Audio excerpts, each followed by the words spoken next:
মার্কিন president Donald Trump মঙ্গলবার Iran যুদ্ধে জয় পাওয়ার দাবি করেছেন। একই সঙ্গে জানিয়েছেন যুক্তরাষ্ট্রের সঙ্গে একটি চুক্তিতে পৌঁছানোর জন্য ইরান একটি মূল্যবান প্রস্তাব দিয়েছে। যদিও ইরানি কর্মকর্তারা এ পর্যন্ত এই ধরনের আলোচনার কথা অস্বীকার করে আসছেন। তিনি প্রস্তাবটি কী ছিল তা নির্দিষ্ট করে বলেনি, তবে বলেছেন যে এটি হরমুজ প্রণালী সম্পর্কিত একটি অত্যন্ত গুরুত্বপূর্ণ প্রস্তাব।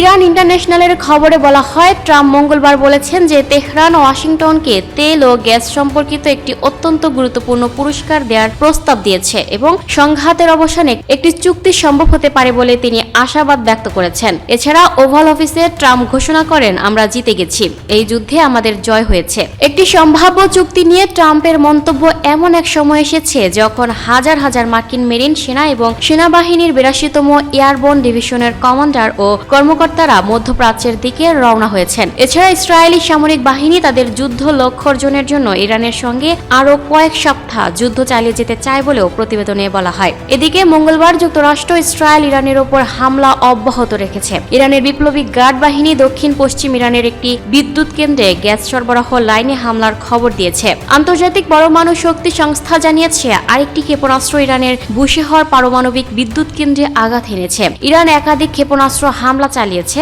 যার মধ্যে একটি তেল আবিবে আঘাত হানে। সূত্র NPR. Lucky Akter, up to date news, Dhaka.